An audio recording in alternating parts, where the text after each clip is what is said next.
President Trump declined to agree that systemic racism is a problem here in the U.S., despite nationwide protests this summer demanding racial justice and an end to police brutality. The comments came during a roundtable discussion in Kenosha, Wisconsin, following demonstrations over the shooting of Jacob Blake.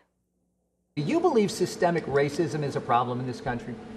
Well, you just keep getting back to the opposite subject. We should talk about the kind of violence that we've seen in Portland and here and other places. It's tremendous violence. You always get to the other side. Well, what do you think about this or that? The fact is that we've seen tremendous violence, and we will put it out very, very quickly if given the chance. And that's what this is all about. All right, so Ben Tracy has been following the very latest from the president from the White House. So let's talk about this response. Ben, this country has seen protests nationwide connected to not just racism in policing, but the wider issue of systemic racism in this country. And the president has sort of consistently either avoided or discounted the impact of systemic racism. Here he was asked directly about it, and he chose to pivot to something else. What does this say about the messaging that the president is sending out? It's a pretty revealing moment there yesterday, and actually a fairly transparent one. You saw the president very quickly want to pivot back to what he wanted to focus on there in Kenosha, which is the violence. He's much more comfortable talking about those law and order themes than he is talking about racial justice and equality. The president in that same setting there was asked if he believes there's systemic racism in law enforcement, and he very directly said, no, I don't believe that. So the president is not on the same page with kind of the operating premise of these protests that we have seen happening all across the country this summer, or the Black Lives Matter movement. And he has definitely separated himself from that and often tries to lump the peaceful protests in with some of the rioting and the looting that has also happened during some of these protests, and trying to make it all sound like it's anarchy on the streets of this country.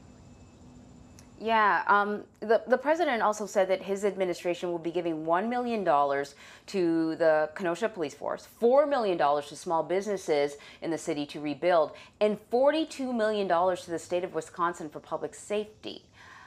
Where is this money coming from? What's the timeline? I mean, clearly there have been other incidents in other cities throughout the summer. I don't remember a financial commitment like this. Yeah, that's a pretty big amount of money. There's been some criticism about the president going to Wisconsin, but not going to a place like Minneapolis or Portland to do similar things, to tour damage there. Obviously, Wisconsin being a very important swing state, a state that the president won by less than a point and is very important to his reelection. And some have criticized this money. To answer your question, the money itself, it's grants from the Department of Justice. They say that this is going to be used to combat community violence, to hire prosecutors, to hire police officers. A small amount of the money will go back to rebuilding efforts there in Kenosha. So this was a big part of what the president wanted to do there yesterday, was to say, look, what I'm doing for Kenosha and Wisconsin. And as he announced that money, he talked about Wisconsin has been very good to him, which seemed to be a reference to the 2016 election, and that he's going to take care of Wisconsin. Yeah, through all things now, you have to consider the election-related messaging. So I want to pivot to something else. The Trump administration says that it has a plan to stop evictions as part of the economic fallout because of the coronavirus pandemic. What more do we know about this? For how long? And the announcement was coming through the CDC, which I thought was kind of interesting. Perhaps that's in their purview, and I didn't know about it. But it was that the CDC is dealing with this eviction issue. So what can you tell us about that?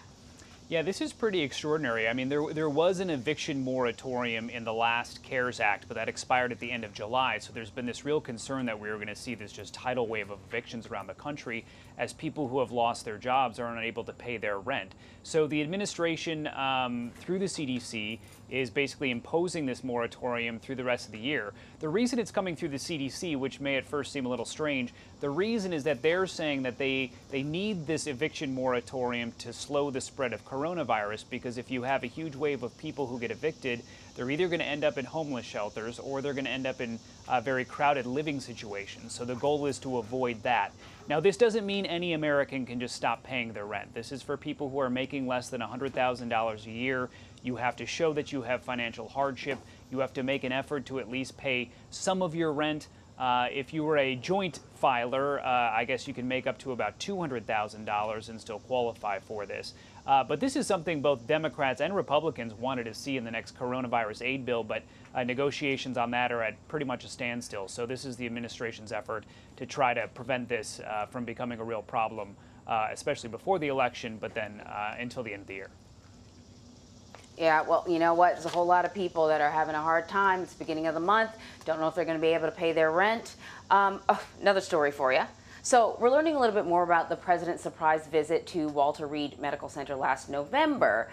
Now, he's denying that he had suffered a series of mini strokes. But this is coming out of a book that suggested that the vice president was essentially told to sort of be on standby. The president responded by saying he's never had mini strokes. No one was talking about mini strokes. So give us the details. Tell us what's going on here. Yeah, there's a lot that doesn't add up here. The reason this keeps coming up is because the official White House explanation for what seemed like a last-minute trip to Walter Reed last November has never really made sense. After that trip happened, which was not announced, the White House came out with a statement saying that the president actually tweeted himself saying that he went to see somebody who was having surgery, and while he was there, he decided to get a jump start on his annual physical. His annual physical is generally something that is publicized to the press before it occurs. It's not something where the president wakes up on a Saturday and just says, let's go to Walter Reed and get this done. But what came out in this book was by Michael Schmidt, who's the New York Times Washington correspondent. He said that this was serious enough that they contacted the vice president and said that you need to be on standby, because if the president needs anesthesia today, you would have to assume, at least temporarily, the powers of the president. I don't know about you, but I've never been put under during an annual physical.